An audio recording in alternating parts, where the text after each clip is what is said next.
Setahin, Maku Harasha of Somali. Welcome back again today. Today we're going to be talking about Ilmi Boodhari. Ilmi Boodhari was born in a border region between Somalia and Ethiopia in 1909. He was born under British colonial rule.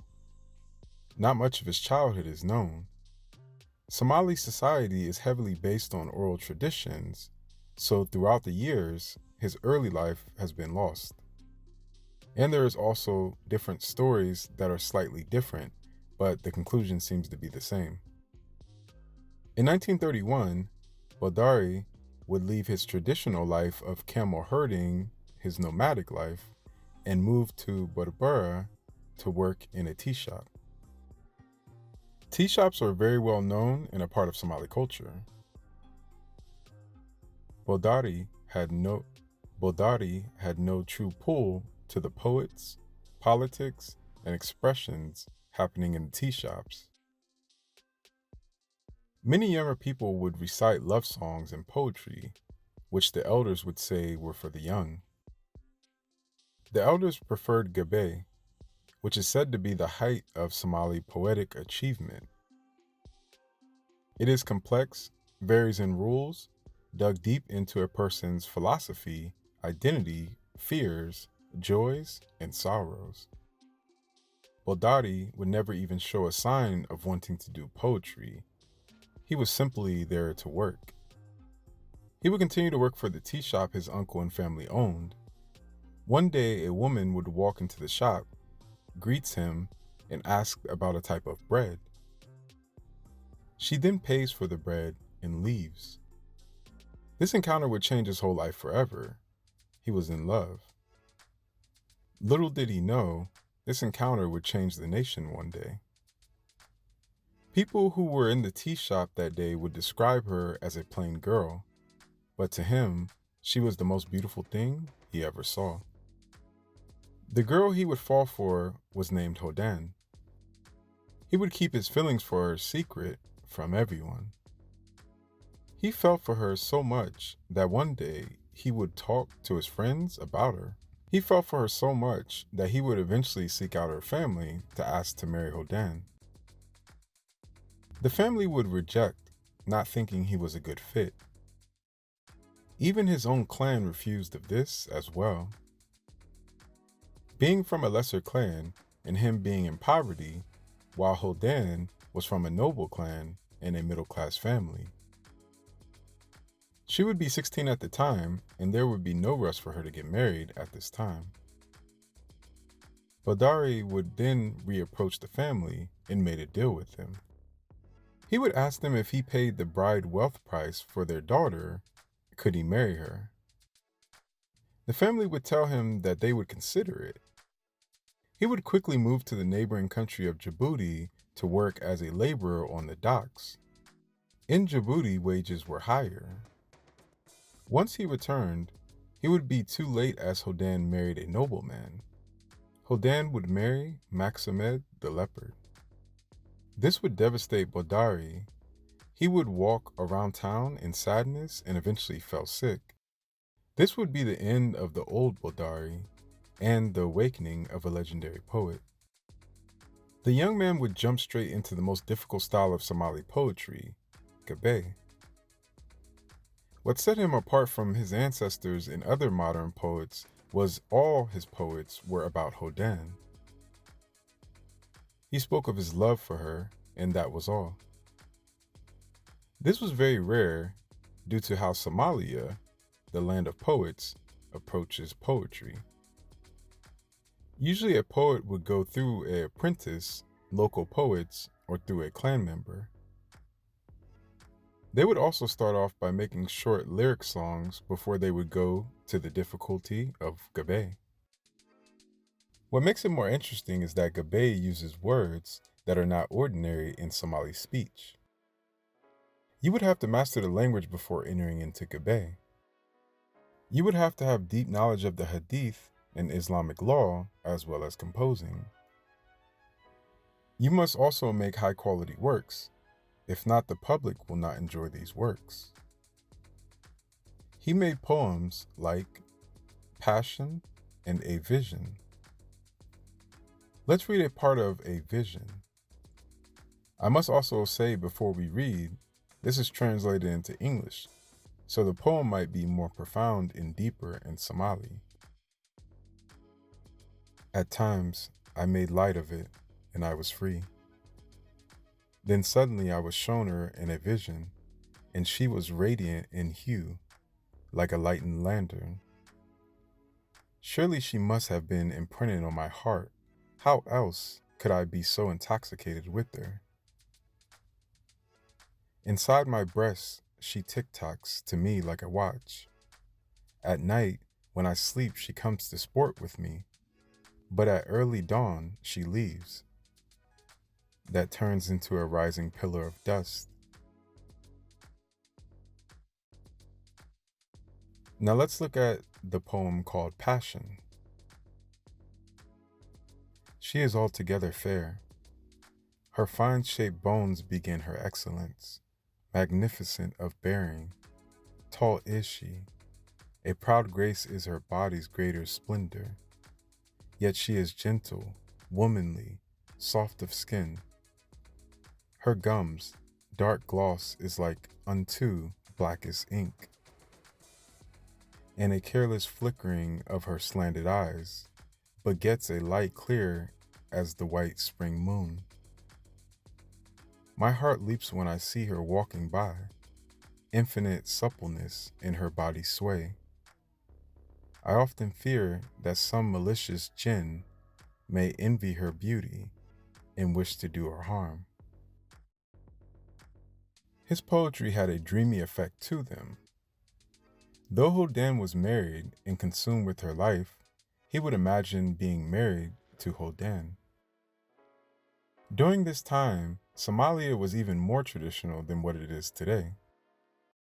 Still consumed by a married woman was and is still off limits to those who respect two people's unity. In his poems, he would speak of her becoming a lady, doing her duties, and living everyday life. His poems would show the totality of what he thought a perfected person was. His closest three friends would be very impressed and memorize his poems. They would soon share his poems in the tea shops.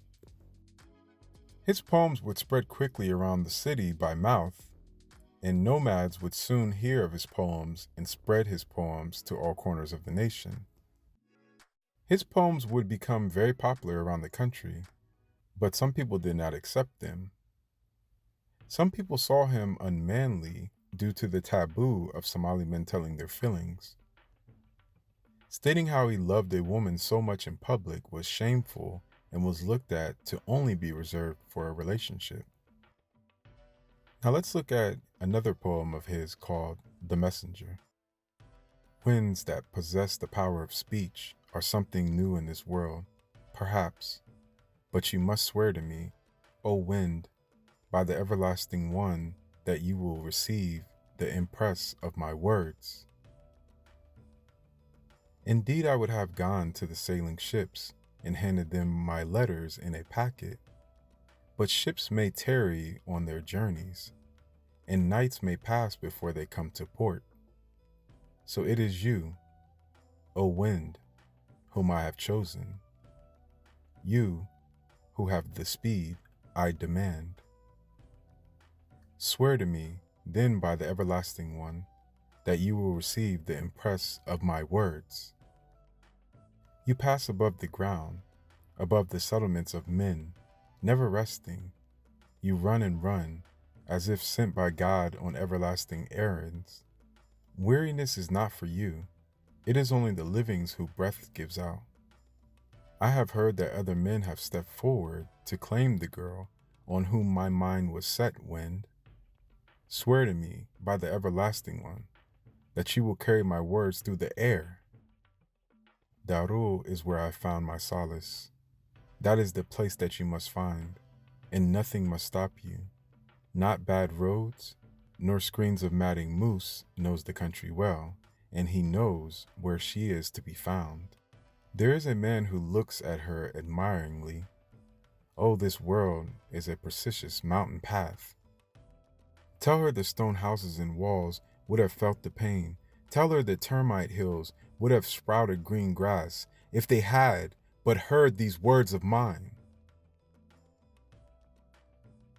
Though people talked about the poet, these people did not stop the rising poet. His love for Hodan would break centuries of traditions and culture.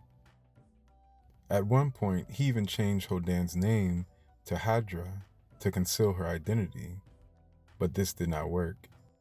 The poet claimed he was still ill after all this time, so people from all over the country would come visit the poet. Doctors at the time said the poet had nothing wrong with him, but Boodhari still was consumed with Hodan. He continued to eat less over time and not going to work. His friends started to become very worried about their friend. They knew in life that sometimes you love a person and it doesn't work out. Eventually, with time, you will move on to another person. This was not happening for Boodhari, and they couldn't figure out why. His friends would then put out a call for the poet all over the country. This call would be for women to come and visit the poet and to try to get him to fall in love with another woman. The response was overwhelming, and women from all over the country would arrive to see the poet. Women came from not only Somalia, but from surrounding countries. Some were light, some were dark, some wore hijab, some did not. Some were tall and slim, some were short and thick, some were shy, while others could not hold back their love for the poet. One day a group of people would be outside of Boodhari's hut. One by one, women would be brought to him as if he was the king. Some women would love him so much they would show their bodies to him. This action, at this time, shows how popular and attractive his poems were. Though his friends tried to find another woman, Boodhari wanted none of them. That one time in the tea shop, for mere minutes, would drive Boodhari to love someone he never had. Hodan, at the time, was married and a seamstress with children. Over time, Hodan would find out that these poems were about her. At first, she tried to pay it no attention, but over time, she would become famous and ask her husband for permission to visit Boodhari to console him. Her husband agreed, and she would depart to visit the poet. Early that afternoon, she would arrive at his hut. That day, the poet would have a high fever and had fallen asleep. Hodan would wait by his side patiently for as long as she could, but he never woke up. Upon waking up, Hodan was gone. Boodhari would never get to see her and died shortly afterwards. The same love that fueled his life could have also been the same thing that killed him. He would die in 1941 at the age of 33. When most poets were writing about war, he would write about love. He was so well known, he would be referred to as the prophet of love. Please like the video, subscribe, turn on the bell notification down there so you get all my videos. Add me on all social medias, which is Afric Network. Until next time, one love.